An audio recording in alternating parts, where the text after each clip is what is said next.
사랑하는 은혜와 진리 장로교회 교우 여러분, 어젯밤도 평안하셨습니까? 오늘도 우리를 세상으로 보내시며 우리에게 주의 영광의 빛을 비추라 명령하시는 하나님의 말씀에 순종하며 살아가는 저와 여러분이 되시기를 주님의 이름으로 축원합니다. 오늘 새벽에 만나 본문은 이사야 64장입니다. 이사야 64장 1절로 12절을 제가 읽어드리겠습니다. 원하건대 주는 하늘을 가르고 강림하시고 주 앞에서 산들이 진동하기를 불이 섭을 사르며 불이 물을 끓임 같게 하사 주의 원수들이 주의 이름을 알게 하시며 이방 나라들로 주 앞에서 떨게 하옵소서. 주께서 강림하사 우리가 생각하지 못한 두려운 일을 행하시던 그때에 산들이 주 앞에서 진동하였사오니 주 외에는 자기를 앙망하는 자를 위하여 이런 일을 행한 신을 옛부터 들을 자도 없고 귀로 들은 자도 없고 눈으로 본 자도 없었나이다.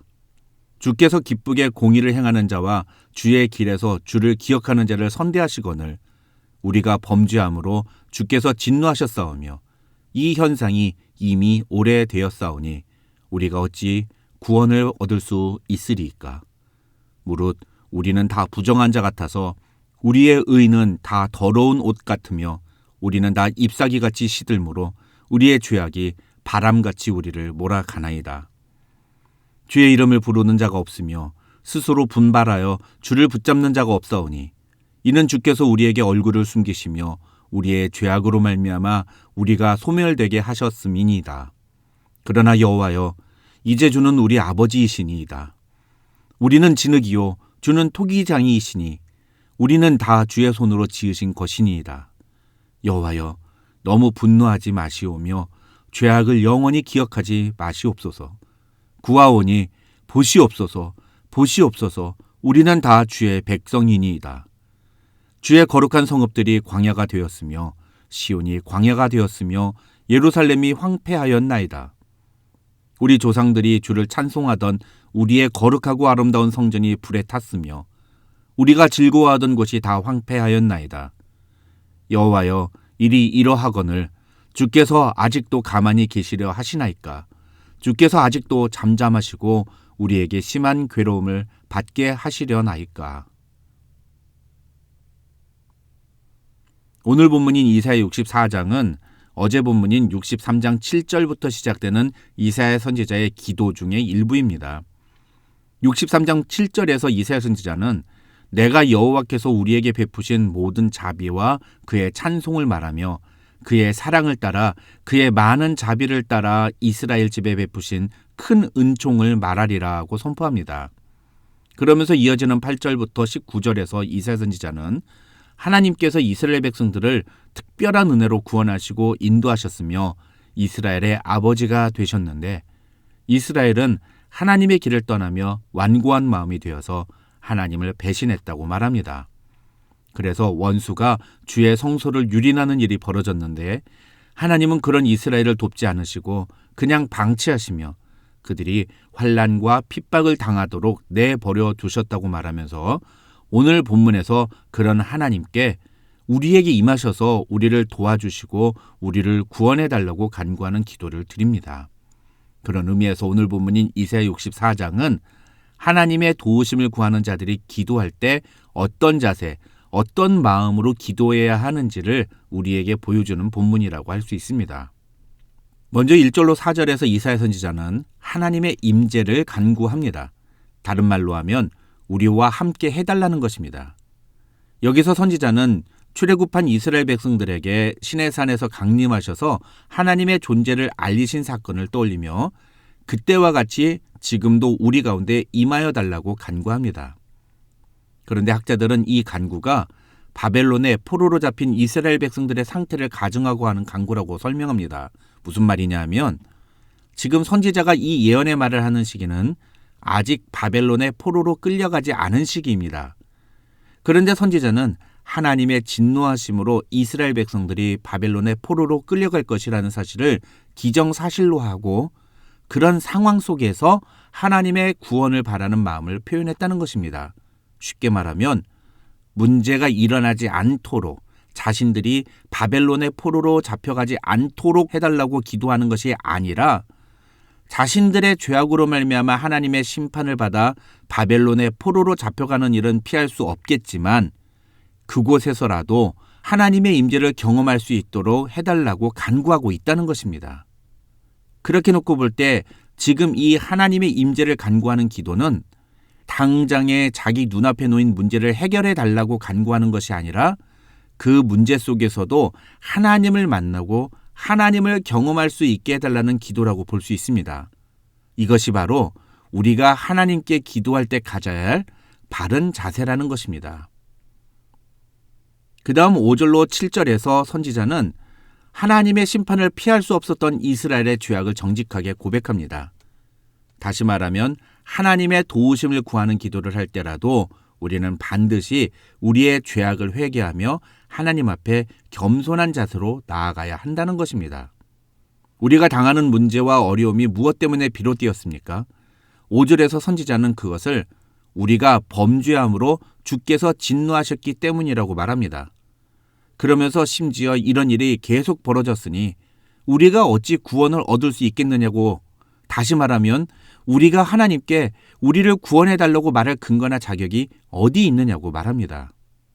지난주 금요일에 살펴본 이사야 60장에서도 말씀을 드렸습니다만 우리가 기도할 때 하나님께 가져야 하는 바른 자세는 우리를 불쌍히 여겨달라는 것입니다. 왜냐하면 우리는 철저히 하나님께 범죄한 자들이기 때문입니다. 잘못했으면 뉘우치고 돌이키는 것이 바른 자세입니다. 그런데도 사람들은 그 반대의 모습을 보입니다. 하나님께 범죄하고 잘못을 저지르면 그것 때문에 하나님을 떠나는 사람들이 많습니다.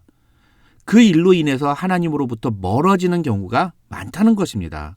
그런 사람들은 하나님을 더 이상 찾지도 않고 하나님과 상관없는 삶을 살아가기 시작합니다.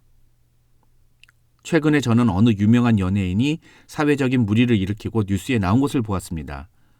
그런데 그 일로 인해 다니던 교회마저 나가지 않게 되었다고 말하는 것을 들었습니다.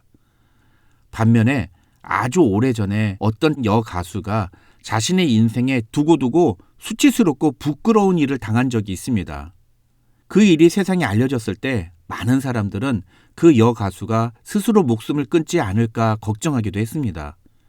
그런데 그 여가수는 그 수치와 부끄러운 일을 통해서 하나님을 만났습니다. 매일 아버지가 다니는 교회에 함께 나가서 자신의 실수와 죄악을 회개하고 기도했는데 그 기도의 시간을 통해서 하나님이 은혜를 주시고 자신을 회복시켜 주셨다고 그 여가수가 간증하는 것을 들은 적이 있습니다. 자신의 죄를 정직하게 하나님 앞에 가지고 나아갈 때 하나님은 우리를 반드시 회복시켜 주십니다.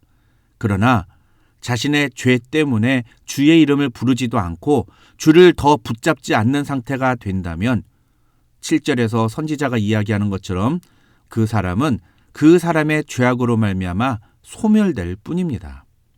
그래서 선지자는 8절로 12절에서 주님 앞에 나아가 자신의 죄를 자복하며 하나님의 도우심을 구하는 자들에게 하나님께서 은혜를 베푸시며 하나님과의 관계를 다시 회복하게 해달라고 기도합니다. 여기서 우리가 주목해야 하는 것은 선지자가 하나님께 하나님과의 관계에 의존하여 기도하고 있다는 것입니다. 8절을 보면 선지자는 그러나 여호와여 이제 주는 우리 아버지시니이다. 우리는 진흙이요 주는 토기장이시니 우리는 다 주의 손으로 지으신 것이니이다 라고 기도합니다.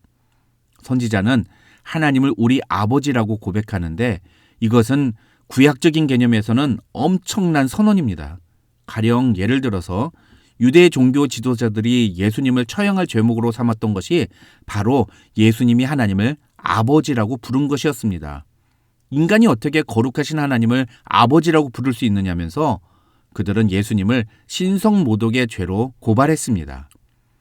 그런데 그와 똑같은 고백을 지금 이사야 선지자가 하고 있는 겁니다.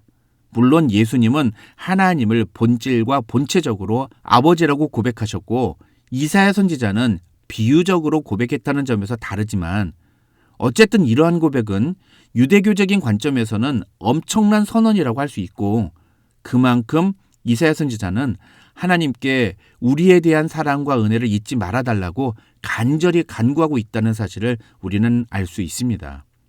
또 여기서 우리는 진흙이고 주는 토기장이시라는 고백은 하나님이 우리의 창조주시라는 사실을 고백하는 의미라고 볼 수 있습니다. 이것은 우리의 생사화복이 모두 하나님 손에 달려있음을 인정하는, 다시 말해서 하나님의 주권을 인정하는 그런 고백이라고 할 수 있습니다. 하나님께 간구하는 자가 가져야 할 바른 기도의 자세가 바로 이것입니다. 하나님과의 관계에 근거한 기도, 하나님이 우리에게 어떤 분이신지를 정확하게 알고 그에 근거하여 기도해야 한다는 것입니다. 우리는 하나님께 내 목적을 이루게 해달라고 기도해서는 안 됩니다. 내가 중심이 되는 기도는 이방 종교의 기도와 다를 바 없습니다. 우리의 기도는 철저히 하나님 중심의 기도이어야 합니다. 우리는 하나님과 우리와의 관계에 근거하여서 하나님의 성품에 의존하여 우리의 간구를 하나님께 아뢰어야 합니다. 죄의 용서에 대한 간구도 마찬가지입니다. 9절에서 선지자는 하나님께 너무 분노하지 마시오며 죄악을 영원히 기억하지 마시옵소서라고 간구합니다. 그런데 그렇게 기도하는 근거가 무엇입니까? 그 뒤를 보시면 보시옵소서 보시옵소서 우리는 다 주의 백성이니이다 라고 이사야 선지자는 고백합니다. 이 말은 하나님 제발 우리를 불쌍히 여겨주십시오. 우리는 하나님의 백성들이 아닙니까? 우리는 하나님이 우리를 불쌍히 여겨주시지 않으시면 아무 소망이 없습니다. 이런 의미입니다. 다시 말하면 죄의 용서에 대한 기도조차도 어떤 다른 근거가 아니라 하나님과 우리 사이의 관계에 기초하여 기도해야 한다는 뜻입니다. 그런 후에 마지막으로 선지자는 10절로 12절에서 자신의 간구를 주님께 아뢰입니다. 선지자는 하나님께 계속 그냥 보고만 계시지 마시고 우리를 구원해달라고 간구합니다. 여기서 중요한 것은 우리의 간구는 항상 마지막이어야 한다는 것입니다. 결론적으로 말하면 우리가 하나님께 어떤 문제를 놓고 간구하는 기도를 드릴 때라도 우리의 간구를 먼저 아뢰는 것이 아니라 그 전에 우리가 하나님께 보여야 할 기도의 자세들이 있다는 사실입니다. 우리는 하나님의 임재를 먼저 간구해야 합니다. 그와 함께 우리가 하나님 앞에 저지른 죄악들을 정직하게 고백해야 합니다. 그럼에도 불구하고 우리 아버지 되시며 우리의 주권자 되시는 하나님을 의지하며 하나님께 우리를 불쌍히 여겨 주실 것을 먼저 간구해야 합니다. 그런 겸손한 자세로 하나님께 간구할 때 하나님은 우리의 기도에 반드시 응답하실 것입니다. 내일 살펴볼 65장에는 그런 선지자의 간구에 응답하시는 하나님의 말씀이 기록되어 있습니다. 바른 기도의 자세로 하나님의 응답을 경험하는 저와 여러분이 되시기를 주님의 이름으로 축원합니다.